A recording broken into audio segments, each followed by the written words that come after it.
Welcome to the Kim B. Davis Show. Here we'll talk to the leaders in technology, culture, business, and the arts. We'll cover politics, advocacy, motherhood, writing, mental health, and mostly we'll focus on hope. Join Kim B. Davis, author, playwright, radio personality, event consultant, professional speaker on the Kim B. Davis Show.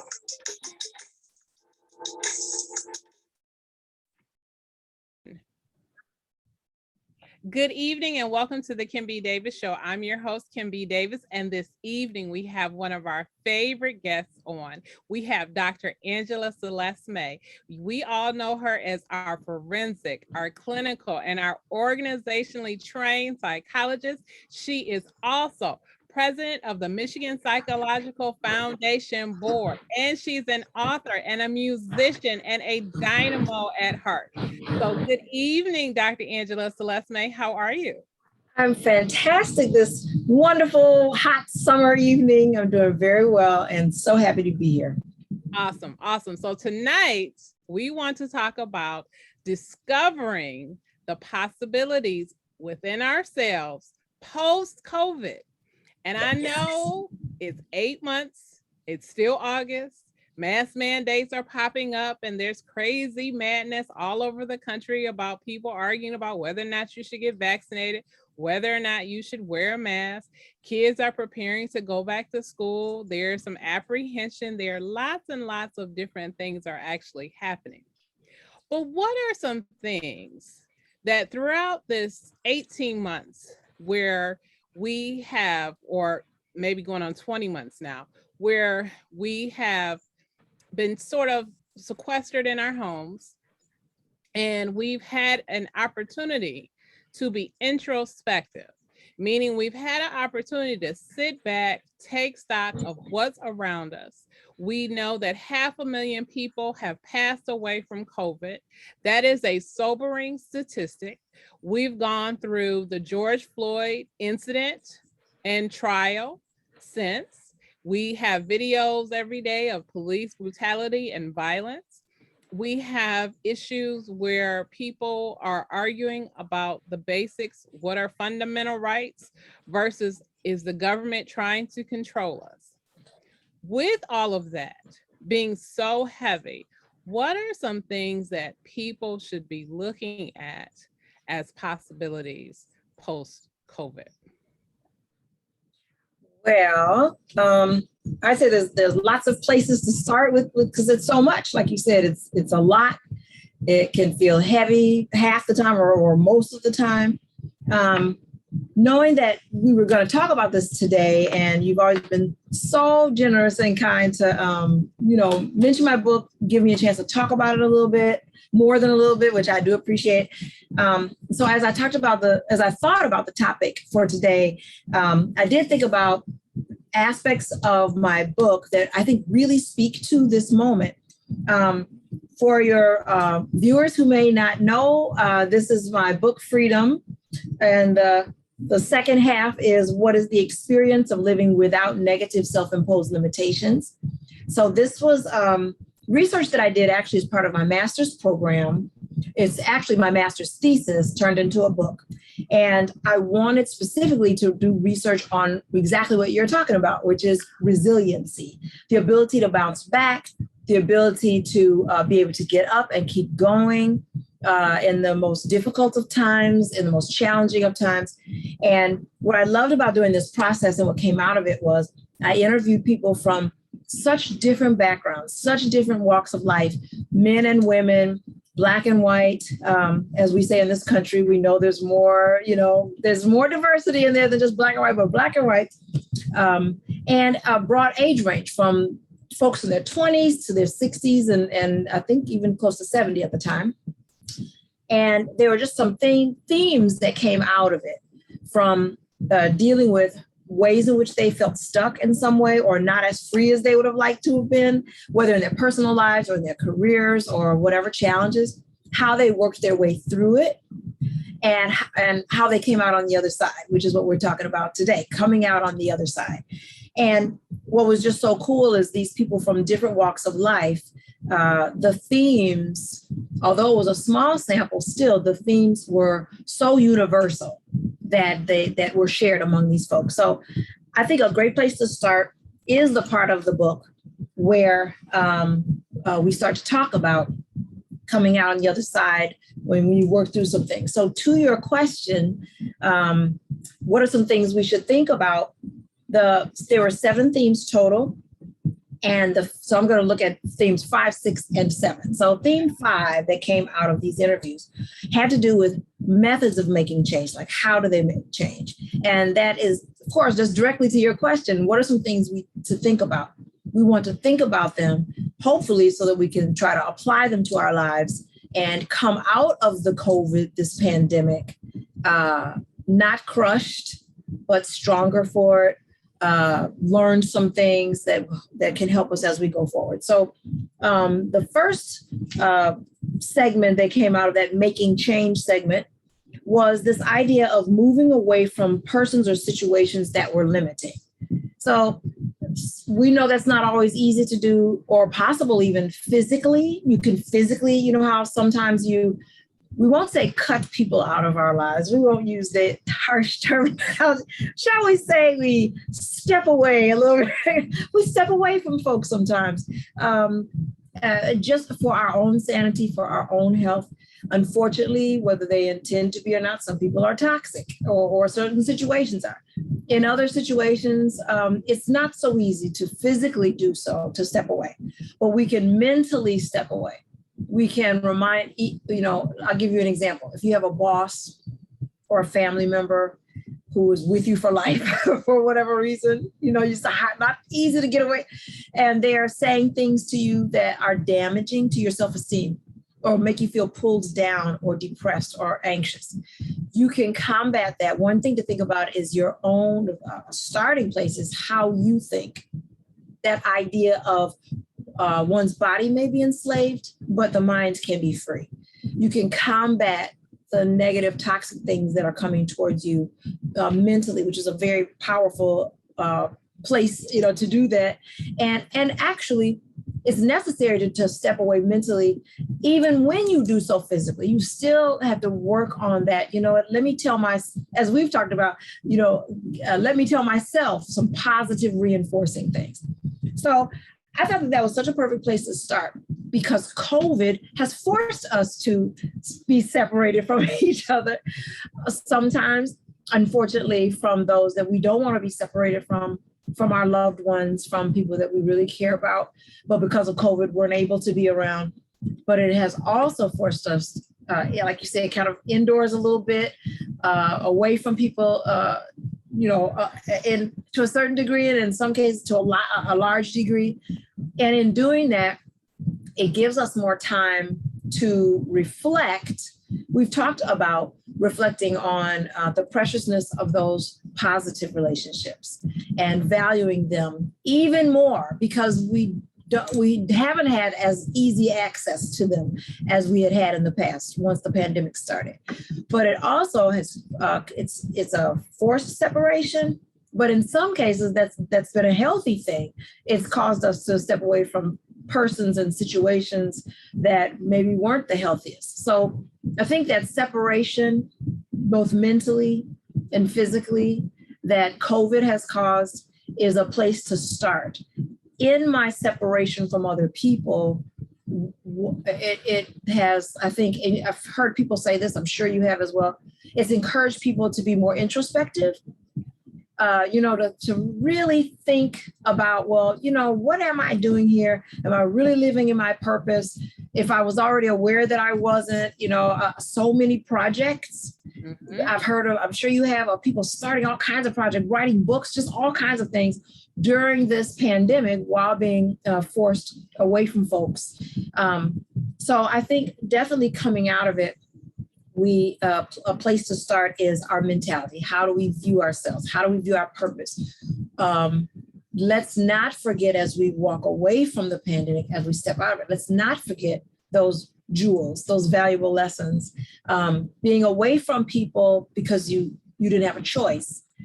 as the choices come back because of vaccinations and the pandemic going down,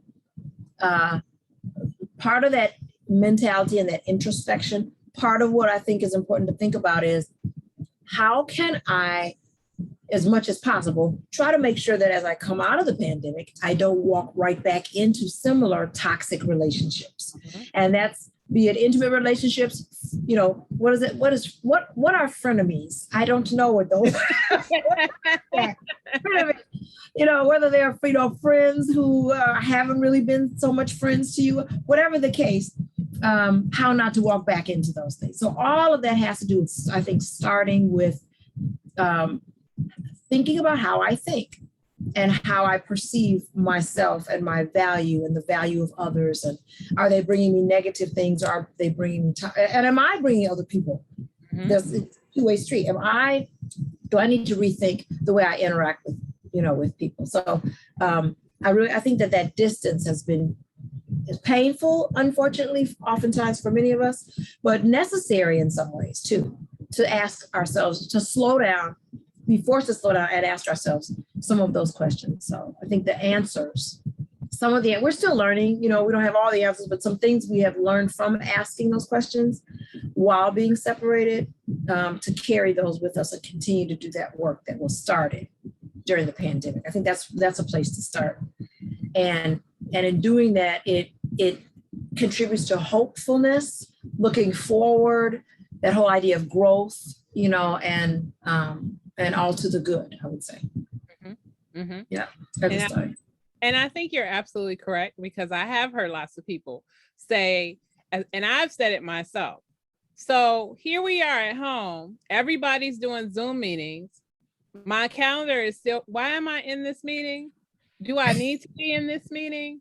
Really? No, I don't think so. Let me take a step back and pull away from some things that take me away from my purpose, or that go against my values, or just are not where I should be using my talents, or I am trying to fulfill a need for someone else, and there's somebody else that's better suited to do that. All of those things you take stock of. Secondly, you talked about people and frenemies. And I've heard people say frenemies before. And what I always refer to frenemies as, these are people that you work with. So they're your work friend, quote unquote. Right, but right. They're also the person that, you know, if you're having coffee too long, or you in the bathroom, or you walking down the hallway, you know, muttering to yourself because your boss just, you know, spazzed off on you and you just need a minute. That's the person in the hallway who's looking at you like, look at her. She's down there in the hallway. She not doing her work. She not at her desk. She didn't answer her phone. She wasn't where she was supposed to be. And so, you know, we're joking, but these are situations that people talk about. They're like, absolutely, the office tattletale, the one who starts stuff in the office, who enjoys watching other in pain, whatever you want to call it. That's usually this person. And it's interesting because whenever you look at office dynamics, people will always say, but we're friends. And I'm like, you're friends from 8 to 5. And after 5 o'clock, you go home and this other person goes home. And trust me, I have learned this the hard way, because I used to believe it. I was like, but this person is my friend. And then some things happen. And I was like, oh, wait, we define friendship 2 totally different ways. Exactly. Oh, I won't make that mistake again. Yeah. So, go ahead. I'm sorry. I was just going to say, listening to you describe it in the age of so much Zooming, you know, because of COVID, it really occurs to me how much, unlike a face-to-face, you know, live meeting, Zoom gives us the luxury of clicking off. Yeah. You know, shutting off the video, you know, shutting off the mic, but they know that you're still present, you know, and that's something that we can't do in person. Right. And I think that the luxury of being able to do that I think it's ended up highlighting even more what you're saying. Those Zoom meetings that you're less likely sometimes you have to click off for a moment. You've got to, address something's going on in the family, or you have to address, of course. But I think having that luxury of, click on the video, click off, it highlights for us those meetings that are important to us, like the ones that we really are. We know we zone out in real life meetings sometimes.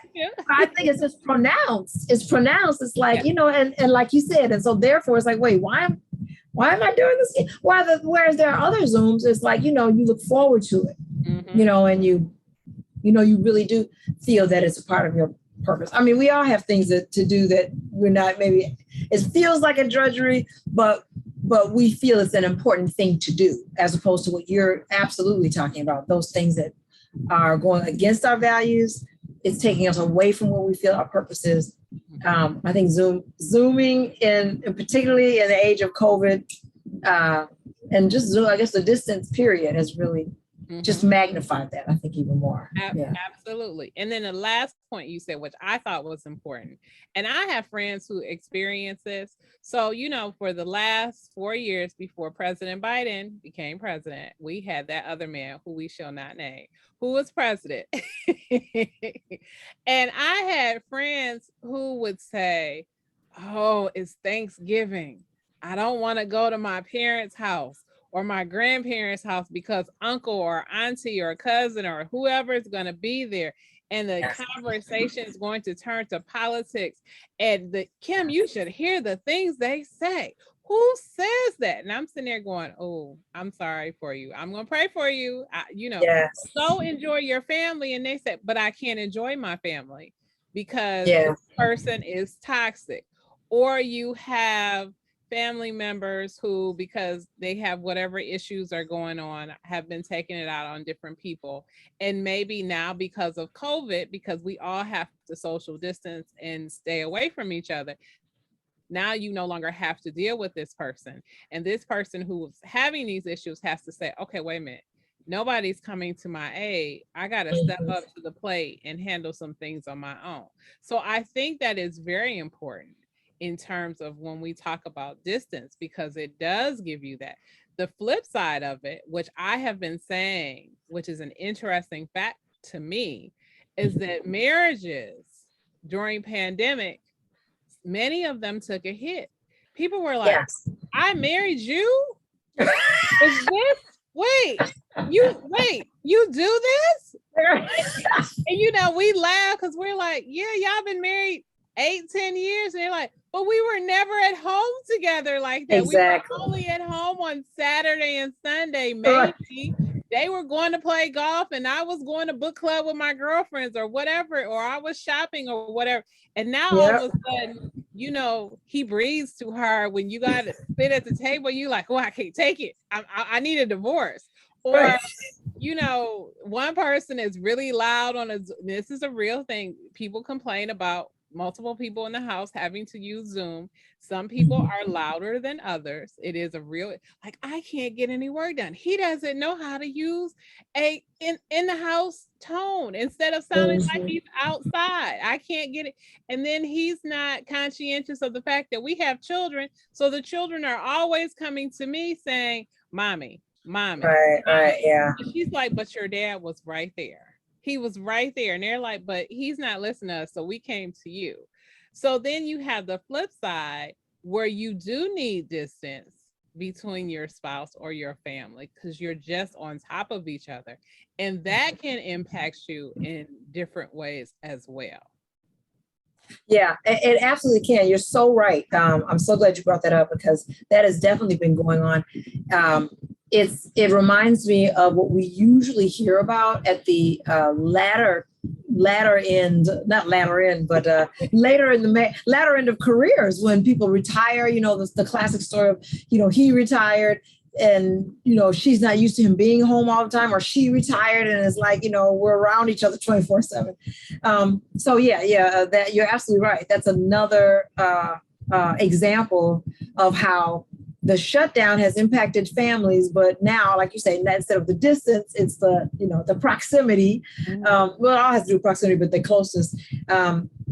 again, I think that if we really take a mentality and a mindset of learning the lessons, the good, the bad, the ugly, and taking them with us going forward, that we can't help but grow as we come out of this pandemic. So for those scenarios that you mentioned and others like them, one thing is, balance is so important. It's so important. I love Richard is my husband, Richard. That's my buddy. We love hanging out together. Like genuinely love hanging out together. We just like talk and laugh and have so much in common. But at the same time, with balance, if a lot of times I'll be, even non-COVID, like, I'm going to go run some extra errands on Saturday after whatever it may be. And he said to me for years, and I'll say, I'll be back at such a, or I may not say I'll be back, and he's like, oh no, I know you need to go hang out. I know you need to go, spend some time and some me time and so absolutely. So I think obviously there are additional circumstances and issues, marriage to marriage, of course, it's not all, everyone's not all the same. But for those who have been challenged, particularly by this, who may feel they have a pretty, fairly strong bond, and it's simply proximity stuff. Well, maybe I shouldn't say simply, because proximity can bring out all this stuff. But if it's proximity and you have a pretty strong communication with each other, or it's proximity and you have a strong communication, but you operate differently on Zoom, like you were saying, or those kinds of things, rather than letting it pull you apart, as I've mentioned before in the past, we take time in our business life with our business colleagues, our business friends, all those folks, to map out agendas, to map out who's doing what, to map out how we need to make changes. Where is that more important than to do that within our own homes and with our own families? So rather than letting that, rip folks apart, have that family meeting, sit down and say, this is not working. Or, and the other person might say, it was working fine with me. What's the, that's the time to say, well, this is what's bothering me. Or, you and I, we know we're getting on each other's nerves, and then work that out in a way, to compromise and work for both people. It may be that both my husband and I have our own businesses. So we, this sounds terrible to say, but at least for myself, Richard works from home, and then he's been at other companies, at the same time. I have as well, but to a lesser degree. So I primarily work from home a lot when I'm not teaching in the classroom and doing other things or consulting. For me, the shutdown, actually, it wasn't difficult for me, and nearly as it was for so many people, because I had been working from home for a long time. And I love it. So I was like kind of set up for it, number one.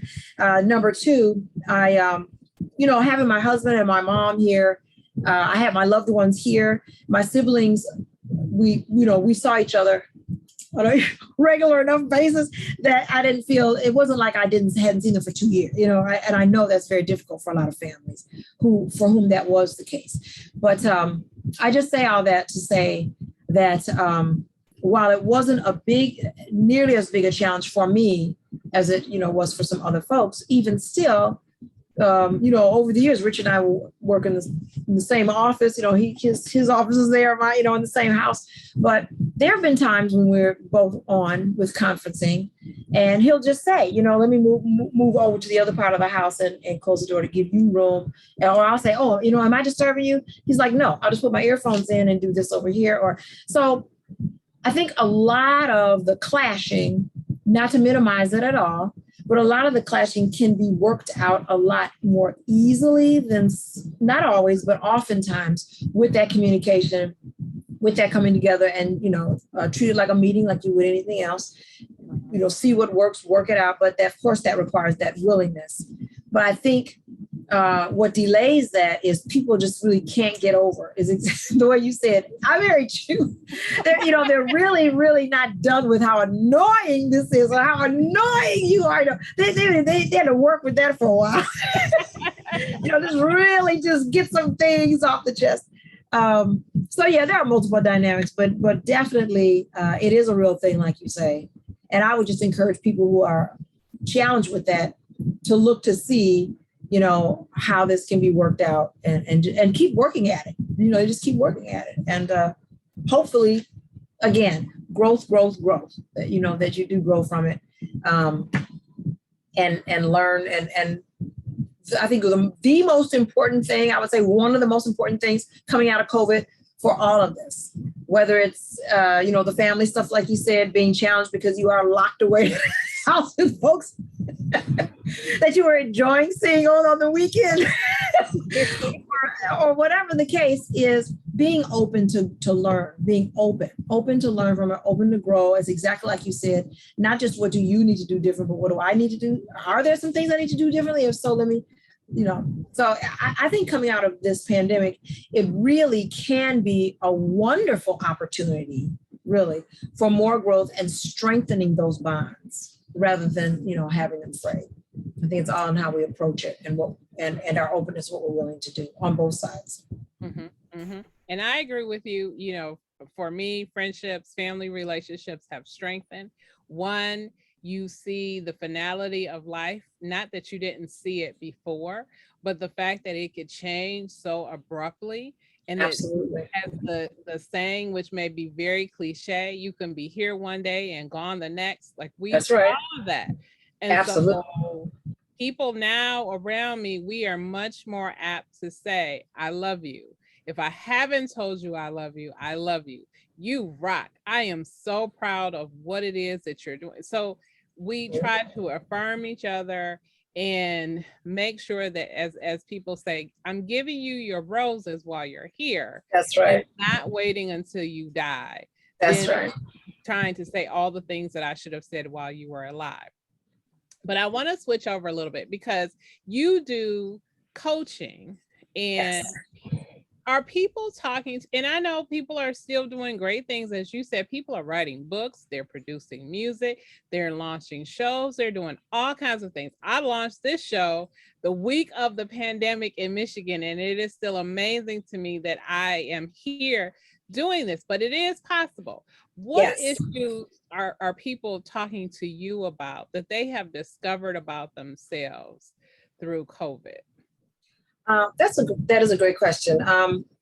Actually, it's more of the similar kinds of themes from the book. I was just looking at that methods, for making change. One of them was listening to the inner voice. That idea of with people that I coach in my company with my sister, Celeste May. We both do personal and professional coaching. We're both professional musicians, artists, so we do creative coaching for creative professionals as well. And I do doctorate coaching for doctoral students. So, all slices of life.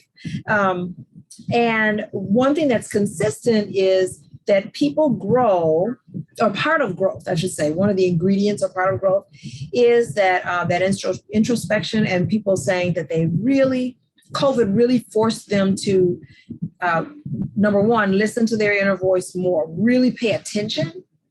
And paying attention has to do with one of the things as a coach that I talk to people about as a psychologist, and my sister as well. And that is not just hearing it, but listening to it. And listening means respecting and honoring that inner voice. Yeah. So a lot of times, one thing something I've heard from people pretty consistently is, this is something I know I've been needing to do for a long time, but COVID has forced me to, really sit down, really take time, really take stock of my next directions in life. I've heard a lot of people say in coaching, whatever project or whatever they're working on, to get to their next step, same kind of thing. I know I've needed to do this for a long time, or I knew that, my inner voice, my heart was really pulling me in this direction to go in this direction. And now that I'm listening, really paying attention to that voice and respecting that, I'm finding out, and then there's another thing I'm hearing a lot of, I'm finding out, it's wonderful surprises. I had no idea that I could. I didn't know, I didn't think that I'd be able to. I thought that I needed more, blah, blah, blah. Finding out that while, yes, they need, they want to keep growing and there's more tools to gain, but at the same time, being really excitedly surprised to find out that they had much more of what they needed all along. Like, they had those strengths, those talents. They needed maybe direction. They needed opportunity to take that time to really pay attention and say, okay, what does this really mean, or what might this look like? That saying about necessity being the mother of invention. You heard it. I'm sure I've heard the same thing. What people will say in creating things during COVID. It's like, we didn't know what this was going to look like, but we just got creative. That's another thing. That's a third, I think, main theme I've heard from people I've coached is whether it's for creative professionals or not, just in general, even in personal lives, people are getting so creative in finding out how to do this thing. And I think no one more so, and I know you could speak to this, no one more so than parents who are home, working full time, their job continues, and now they're school teachers and principals. Like, what does that even look like? Folks, they're figuring it out, and they're figuring it out. And it's, it doesn't mean it's not without its stress, of course, but people are tapping into creativity that they never thought that they had because COVID has forced us to ask certain questions we hadn't asked before. How can we? And it's a slippery slope. We have to be careful. We humans, we get into. There's nothing wrong with getting into a rhythm. There's nothing wrong with not that I'm judging what's wrong, but there's nothing unhealthy. I'll put it that way. There's nothing unhealthy about a rhythm. Routines are good for us and all of the rest. But the unhealthy part can be, of course, when we get stuck or get in a rut with that, and we are not free. We don't have the freedom. We do have the freedom, which is what the book is about. We do have the freedom, but we forget. Yes. Or tell ourselves that story that, I can't. One of the I'll just say the last thing to your question. One of the main things my sister and I deal with coaching clients, one of the main things is helping them with their vision, helping them see that they have, like I said, have more in the moment to go forward than they realize, and helping them see what is possible. And you can't even begin to see that if you, again, back to that theme of being open and asking. Well, and if you can't do it now, fine, but at least explore it. Let's see, let's peek open the door. Let's see, is it possible? What can I do? So many of those things I've heard consistently from coaching clients. And like I said, as difficult and challenging as COVID has been and this whole pandemic period, these have been some enormously life-changing, wonderful surprises for people to find out what they really have, and in some cases had all along. Mm-hmm. Mm-hmm. And I agree with you. Wonderful changes, finding that inner strength. But now we're hearing people saying, "Oh, we want to return to normal," and some people are like, "We're never going to return to normal." And if returning to normal means I have to go back to how I was, guess what? I don't want to do that. Yes. I don't want to return to normal. What advice would you give someone who is struggling with that? Well, we're going to return to normal, and they feel the pressure of being torn between the person that they've grown into versus the person that some people once knew. And that can be a struggle because people look Absolutely. at you based on the perception of how they knew you, and sometimes will treat you as such and won't acknowledge the growth that you have made. Yes, that can be so frustrating. It really can be. My advice would be a couple layers. One is that whole idea of, again, respecting that inner voice that is connected to what you feel your calling is. We make mistakes along the way. Sometimes at one point in our lives, and these are the things to, I think, lovingly explain to those in our lives who do want to keep us where we were, to say that, and this is important for our own mental health, I think, as well. Acknowledging our growth, which is very necessary, very, very important for continued growth and health. But I think also before we can explain it to the other person, my first advice would be the stories that you tell yourself about your growth. It's so important, I think, to really honor the whole journey and recognize that even the person that I don't mean you have to just live there forever and just constantly remind yourself, hit yourself over the head about how you used to be.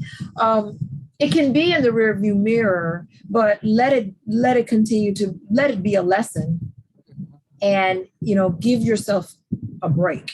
Don't be so hard on yourself. And what I mean by that is some people are rightfully so excited about whom they've grown into that they just don't even want to think about where they had been. And I can understand that because there can be pain associated with that. Of course, we understand that. Mm-hmm. But I would say that over the years, over time, and distance away from those times, as time goes on, the more you're able to, think about those times, not dwell in them, but think about them, recognize, wow, how far you've come. You don't have to tell every detail of everything, but to just say, I really learned to love myself better. They can go hand in hand. I think you have to get to a point over time where the more comfortable you are with saying that to yourself, the more you know that the wound is healing a bit. And that, if there are wounds there with what you're leaving behind, what you've grown from. I guess I want to say it's easier to tell other people the story as you tell yourself the story. It's okay that I was there at that time. I got there for a reason, as awful as whatever, but had it not, that helped me get here, or whatever the case. Part of the reason that's really important is because people who are invested in us are invested in that person. So there's a bit of, and it's really still you, of course, but the imagery of that person. One of the things I think what's so frustrating about that is a lot of times we say, why won't they let that go? Right. I'm not that person. Why?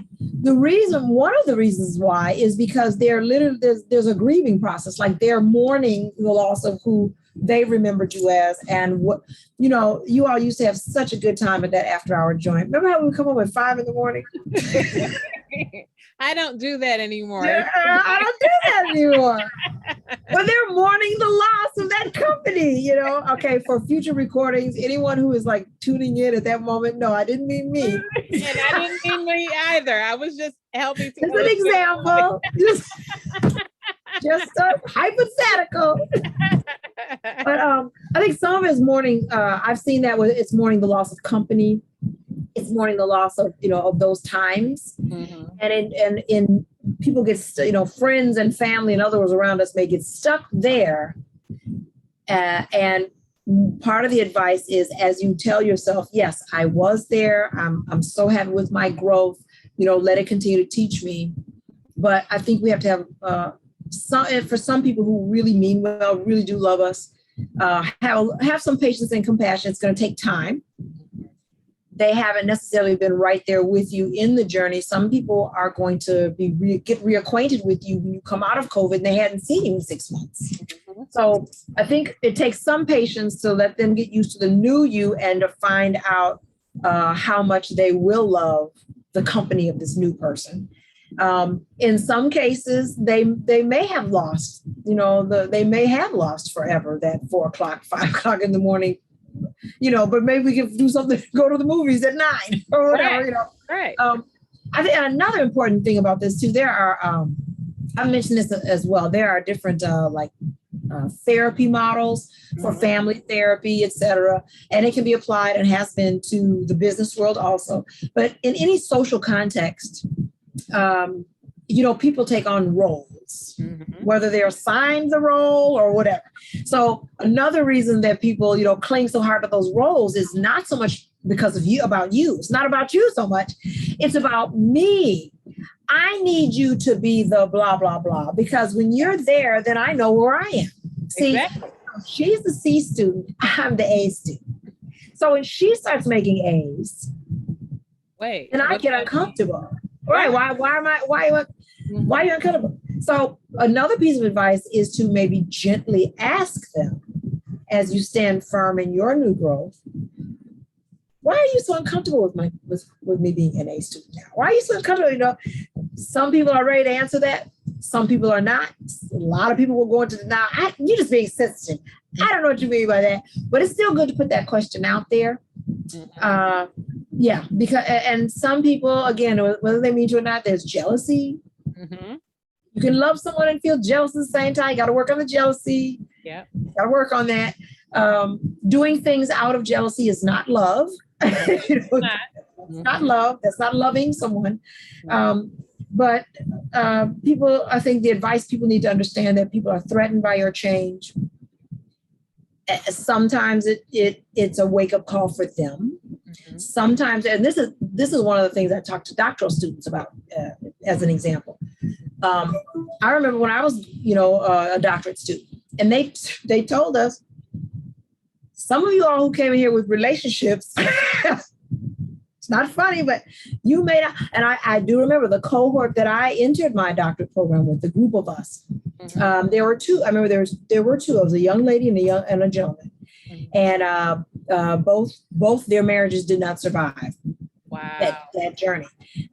Sometimes it's a boyfriend, girlfriend, whatever. But it was two marriages that didn't, and it was really a lesson to me. And I've talked to doctorate students about this. Think about, it doesn't mean change, where you're going, but be aware that sometimes people closest to you will react. Oftentimes we expect them to react with, encouragement and joy. I'm so proud of you. And yes, you definitely get that. But some people will get really uncomfortable the higher they go up that ladder. And that can be because sometimes they don't really know why.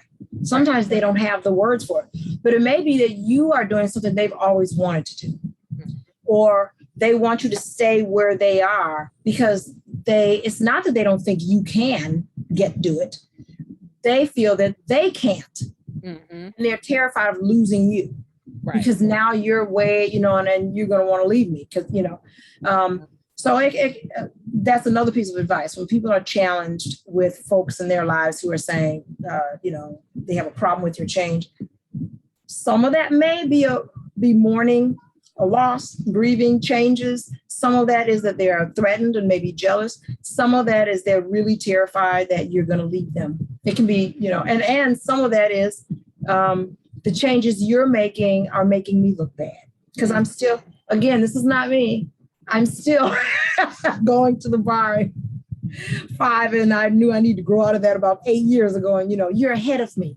There are lots of dynamics there. So be aware of that. Be patient with people, but stand in your own continued growth. And if you can, see if you can help them learn to all the ways that they can love and enjoy you. And if you have no intention of going anywhere, reassure them of that also. Tell them to come with me. Come along with me. Absolutely. So here's my favorite question. I've been waiting to ask this question. So I'm going to give my answer first. And then while I give my answer, you think about it. So Dr. Angie, I'm going to ask you, what is one thing that you have learned about yourself during COVID? So what I have learned about myself is that I am capable. There is nothing that I can't do. But guess what? I don't have to do it because, as you said in roles, I'm one of those people in situations where everybody looks to me. Well, Kim, can you do? And I'm, and I always say yes when I should say no. And I am learning the power of no. I am learning the importance of putting myself first, even as a mother and a wife, because we're often taught, well, you have to take care of your children. Your needs come last. Well, sometimes mothers, wives, women, we need to put our needs first. So I am learning how to balance that. Not that I just told my children, okay, you guys go over on the side because I'm done. I'm not taking care of you. No. That's not what I'm saying. I'm not saying that. What I am saying is that now I recognize when I'm tired, when I need rest, when I need to take a break because we're all at home? Do I really need to be on that Zoom meeting? Do I need to be a part of that project? Is this something that I can turn to my husband instead of me saying, okay, I'll do it? Can I ask him, do you have time for this on your schedule today? Let me give this to you. Can I redirect my children? Yes, you came to me asking me, I'm on a call. Your dad is sitting right there. Can you go ask your dad? And let it go. Yeah, And that's the part. that is the part. That is the part. And letting it go. And it has been difficult. However, I'm getting better. So I'm pretty proud of myself for that. So now I'm going to turn it to you, Dr. Angie. What is one thing that you have learned about yourself during this COVID time? You know, I've been doing a lot of growing and learning. I'm afraid though I can't say it's because of COVID though. Okay. During this period I can't say it's because of COVID because like I said, for me, so much of my life hasn't changed, you know, other than putting on your mask and that kind of thing and distance. The craziness that's been going on is so biblical. It's just right there in the book. You just read Jeremiah. It's which book you want. So, you know, as I continue to study the scripture, they've been like, wow, you know, yeah. What I have really been, I've really been growing with, I always knew, I have wrestled with eating, what am I trying to say? Emotional eating, like, you know, not eating or nervous eating or whatever, that kind of thing for a long time. I've gotten so much better with that. I really have arrived in the last year, not quite a year, 8 months. I've done a lot of shedding of that and growing. And then I realized I had more of that to do and I've really gotten to a wonderful, I'm so excited. I really have gotten to a wonderful place of not, because I don't do it all the time, but not just not eating, but really finding that calm comfort. And that has required me to really, not because of COVID, but things I just learned from my mom and my grandma and working on that stuff. And, and I've really learned to be really like, I can pause. You know how they say, pause before you reach for that cookie. I can, let me listen. Okay. Let's deal with what this really is. And that's been wonderful. I've really been enjoying that. So that's been a real big piece of growth for me is, really finally shedding the last of that, the last of that and not being mad at God. Like, why can't I have the loaf? Why can't I have the loaf? So Friday, balance, Friday, and I enjoy healthy eating. It's never been about the food. It's never been about the food. I've known that for a long time. It's about control. It's about, I don't have to quickly make myself feel better. Let me just, all right, Lord, what's the, now when I'm really in crunch time, like bam, bam, bam, I'm very good at relax. All right. Cause which is highly insulting. Forgive me, Lord. You have no choice. All right, Lord, what's the next? All right. We're going to just let go, let completely go. And of course, God works everything out every time and always. So I'm really loving just being in that place. The loaf of bread, half a loaf of bread on Friday. Have your good time, and then enjoy, Sunday's maybe a little dessert. And I really enjoy Sunday through Thursday with my clean eating and all that. And I, like I said, I always have, but to finally cut that last part out, it feels good. It feels good here. And that's all a part of the letting go of the stress all that stuff. So I can't, so much has gone on that would not have been because it would have happened COVID or no. You know, seeing about my mom, caregiving, you know, I don't like to say we lost her. We know where she is, the passing of mom, you know, and all of those things have been like, this whole process has just been great growth and learning for me. But yeah, I can't really, and this, I have to say one last thing. This is gonna sound just off, but just between me and you. Come on, okay. I'm a hot weather baby. You and I are July Cancer. You know, I just have to get outside at some point and get in the sunshine. Right, same thing. Right now, in the wintertime, I can like literally be. And have it. This is terrible. You know, I have a wonderful husband who spoils me and just go shopping and just whatever. So I go outside, get fresh air and enjoy the snow. It's fun. I can be in the house like Monday through Friday. I can do that. I can do that. I am blessed. We have heat and light, got my needs, everything that I need. So when COVID hit and it was cold outside. You're telling me that I am forced to stay home in my fuzzy peaches all day. All that I need in the wintertime. Well, I didn't want anyone. Obviously, it was scary because of you don't know what's going to hit, and there definitely was that part, of course. But I know the thing that was so and continues to be so stressful for people is the shutting away and that you've been, and everyone's circumstance is not the same. Absolutely not. In my case, that was not, and I shouldn't laugh, but for me, not laughing anyway, for me, that was not a stressor. That was snuggle at home. I've admitted it. So I'm very thankful, very, very, very thankful, but I've done a lot of growing and, it's been a blessing. It's been a blessing. Amen. Amen. And that's what I knew you were going to give us something full of wisdom. It was going to be something around having peace.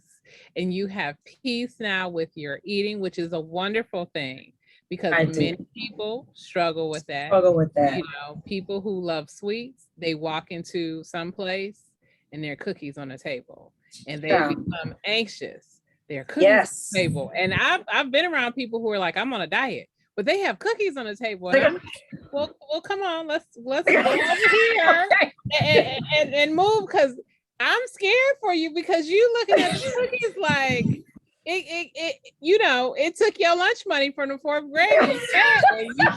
But the mentality is I'm missing out. Yes. Now, and some people have a true sweet tooth. I don't have a sweet tooth like that. I don't either. I have a bread tooth. I have a salt tooth. That's my thing. I'm savory. I love savory. Yeah. So it's all the psychology around it, and to finally answer that from the journey for me to finally answer some of that with what am I missing out on exactly? I mean, it'd be different if it's never again, whatever, but I can have some here, enjoy on Friday, and how about acknowledge that I love my kale shakes. I love my, salads the rest of the week. I like that feeling of eating clean and tasty and, some nice salt-free seasoning. I enjoy all that stuff.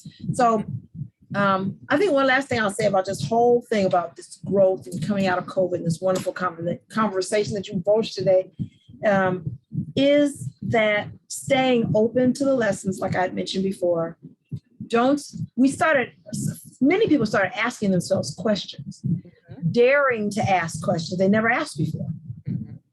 Don't stop asking those questions of yourself and your purpose. Don't stop thinking creatively. Be open to learning and to keep growing, because that's something else that I really do in different areas of my life. I mean, just across the board. I love that. It's wonderful because it's like I really want to know. I'm the kind of person that I don't find comfort in running away from it. I know a lot of people. For me, I don't. It's like no, I want to know because this is not comfortable. So what is it? Like, let's peel away. Let's get to work.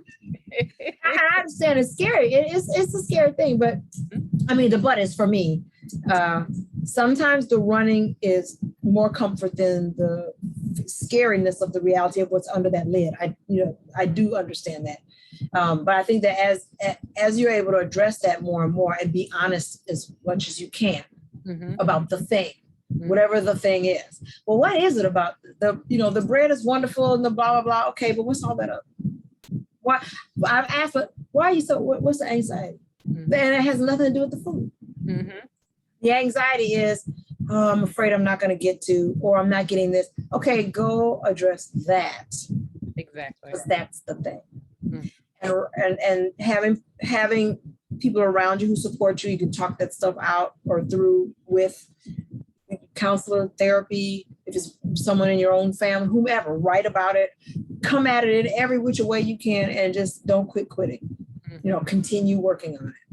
Knowing you're going to mess up, stumble, grow, it's all part of it. Just keep going. Yeah.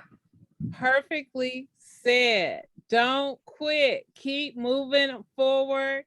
Keep looking at it, investigating it, studying it, figure it out. And once you figure out, it will bring you peace. These are the things that we should be discovering about ourselves post-COVID. Thank you, Dr. Angie, for coming on the Kim B. Davis Show and breaking our topic down. Now, tell us where we can find you. Tell us more about your book. Tell us about your music and the coaching and counseling. Thank you so much for asking. I always appreciate your kindness. Well, the book, Freedom, What is the Experience of Living Without Negative Self-Imposed Limitations? You can find it. It's in softcover, hardcover, and Kindle versions. You can get, I have my list of all the stuff. You can get it at Amazon, Amazon.com, Dr. Angela Celeste May. You can also get it at the publisher, which is Ex Libris. That's XLIBRIS. So you can get it either of those places. Continuing with the psychology side of things, my company is called A.M. May and Associates Incorporated, and that's for myself, Angela, and my sister, Michelle May. Our website is ammayassociates.com. And if you go to our website, you'll see more about the things that we offer from our company. We are a counseling, consulting, and coaching company. So for many years, from the beginning, for the many years we've been around, we've always done counseling and consulting. We've added coaching in the last year, a little over a year now. And as I mentioned, we do personal and professional coaching. We do coaching with fellow creative professionals. And that is not just music, because we're musicians, but any form of art. If you're a writer, if you're a dancer, we can help with, business ideas, help you get unstuck or direction, all those kinds of things. And then also, as I mentioned, I do doctorate coaching with doctorate students. So if you go to our website, you'll see information on how to contact us for any or all of those. We primarily work via, Zoom, distance, etc. And that gives us access to people all over the world. We'll do some in-person things as we come out of COVID over time, but for now, the counseling part is something that, again, we did for many years. We didn't do so much in the last few years, but my sister, Michelle, who is an LPC, she's a licensed counselor, whereas I am a psychologist. She is now getting back into the private practice business. She was a counselor at Oakland Community College here in Michigan for many, many years. And so she just celebrated her retirement from there after 20 some years. Yep. And literally like the last couple of days. So she will be going back into private practice, back in, meaning under our umbrella, our company, again, doing that full time in addition to coaching. So that's A.M. May and Associates. You can find us on Facebook at Angela and Michelle May, A.M. May and Associates Incorporated. We're also on Instagram, A.M. May. And I think that's all of it for the moment, for the psychology stuff. One other thing I will say, a couple of things. I'm also, as you mentioned, I'm the president of the Michigan Psychological Association Foundation Board. Mm-hmm.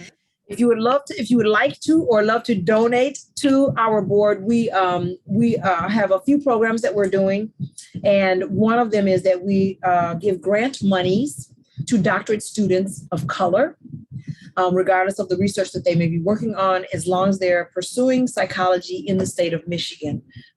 So we have grants. We've already given it out for 2001, but we have ongoing programming. So if you would like to donate, go to Michigan Psychological Association. That's MPA.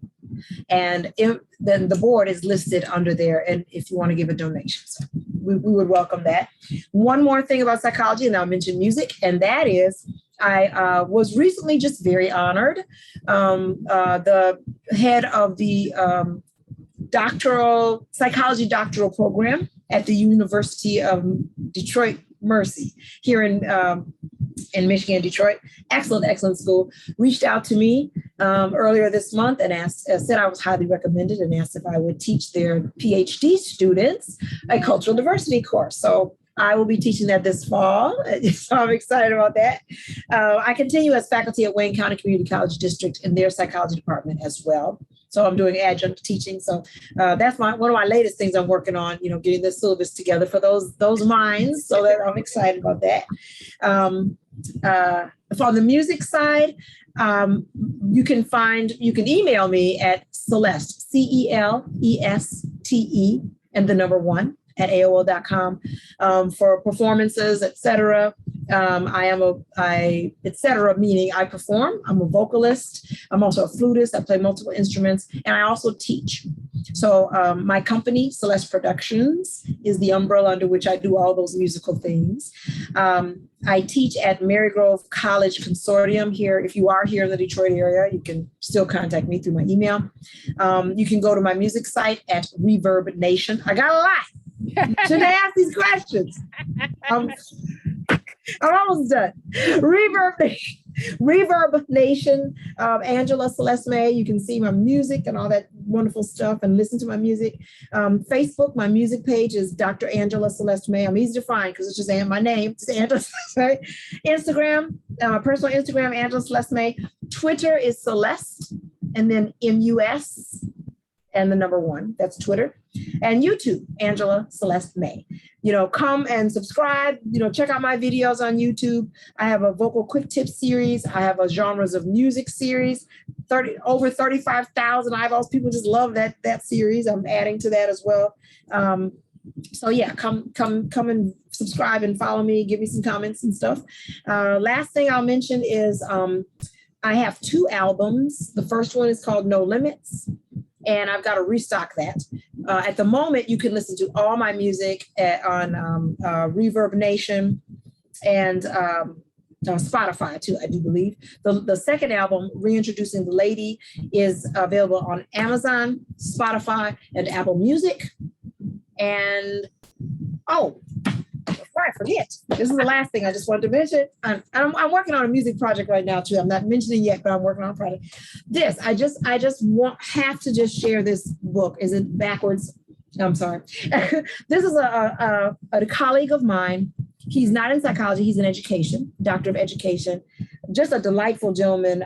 He's spoken all over the world, spoken at Oxford, etc.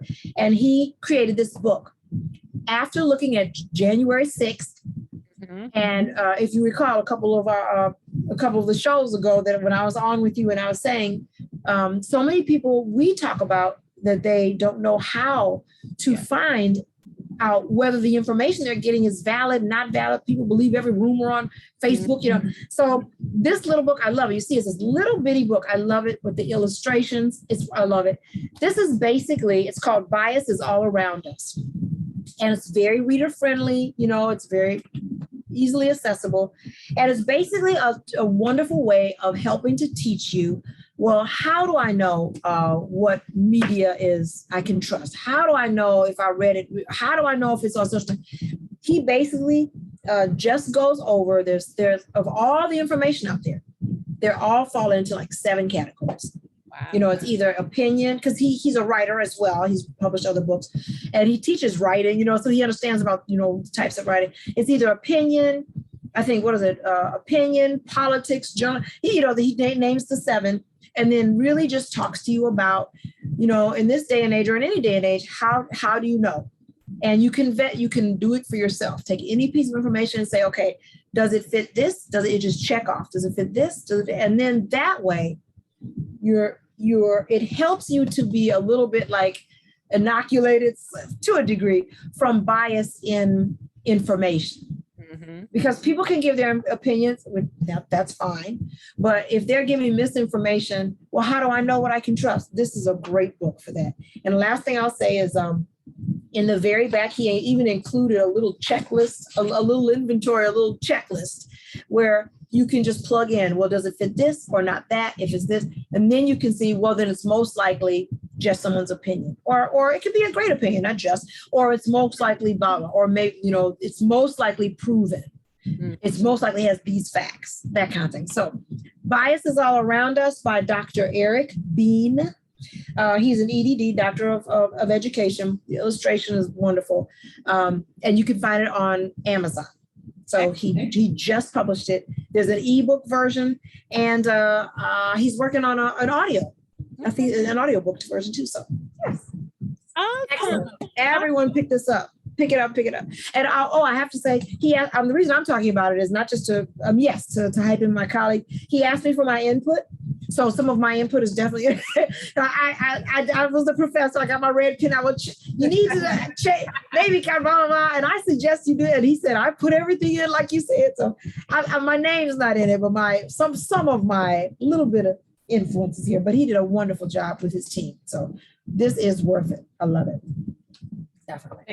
Thank you, Dr. Angela Celeste May. You always give us so much information. We always have a great time with conversation. And we got to have a conversation about biases, because that can be another whole hour just of talking about that. So another series. Exactly. Yes. So, thank you for being on the Kim B. Davis Show. We hope to see you next month, where you will be bringing us another fun topic. And thank you again for being on the show. Thank you. Thank you guys for tuning in. You can find me on Facebook, Twitter, Instagram, Snapchat, TikTok, LinkedIn, and it's Kimberly Batchelor Davis. Bachelor is spelled BATCHELOR. You can see this show on youtube.com/Kimberly Batchelor Davis. You can hear this show on Apple, Spotify, Google, and Stitcher. You can find out more about me as an author at kimbdavis.com.